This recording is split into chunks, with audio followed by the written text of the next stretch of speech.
This video is about how to go from 2 to 3 flips to over 20 per year. So this video is for you guys who are already into flipping. You're doing a couple flips per year. Maybe you're doing 2, 3, 4, 5 flips per year and you're wondering how to take that to the next level and do 10 plus, 20 plus per year. So when I first got started in real estate, we were buying properties off the MLS and I was doing a lot of the work myself as far as the work to be done. I was laying flooring, tile, installing cabinets. So obviously that was a big waste of my time, but it was a very important step in the process to building to that 20 flip or more level. It taught me a lot about the construction process, how not to get ripped off by contractors. And when I talk to subs or other contractors, I know what I'm talking about. I'm pretty much on the same level as them. Obviously they have years of experience, but I can hold my own when having a conversation about materials or plumbing or electrical. So it's very important to kind of understand the construction process at least a little bit. So we're doing 2, 3 flips per year. That was doing one at a time while I was doing the work myself. And then we took that to the next level, doing 2 or 3 at a time, which that meant hiring a contractor. So that's, step 2. If you're not already using a contractor, find a good contractor that is investor friendly, that knows what flippers and investors are looking for. Obviously cost effective, but also keep a good quality of work.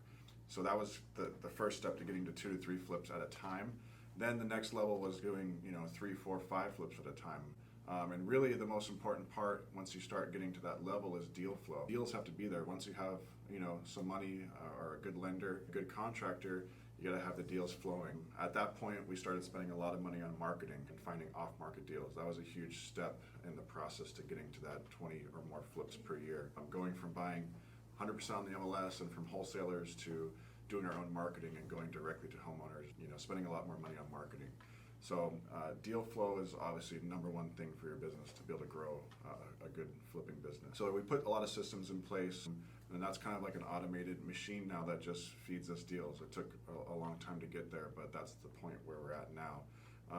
So obviously deal flow is number one. Number 2 is a good contractor or maybe multiple contractors that can handle 3 or 4 flips at a time. I usually try not to give our contractors more than they can handle. So that's usually about 3 to 4 projects at a time per contractor. Some contractors are different and have a bigger crew and can handle a lot more. So it just depends on what they can handle. And then a good lender. A good lender is one of the most important pieces to this puzzle on how to grow a successful flipping business. Our lender lends us 90% of the purchase price. So if you're working with a lender that's only giving you 80 or 70% of the purchase price, then you're putting a lot more cash into your deals, which means you can't buy as many deals once those deals are coming to you, which means you have to start wholesaling those or figuring out a different method of monetizing those deals that are coming in.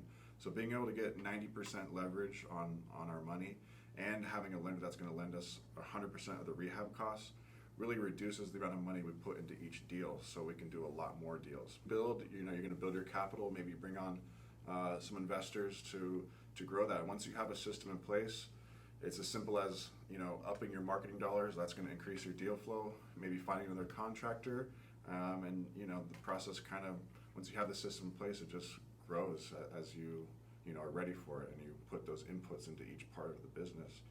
So that's how you go from a couple flips per year and grow it exponentially.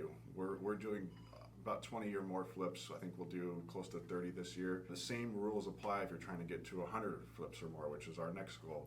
So it's deal flow, a good lender, and good contractors. You have those pieces put together, you can become a successful flipper. Follow us for more tips. Follow us along our journey on growing our flipping business.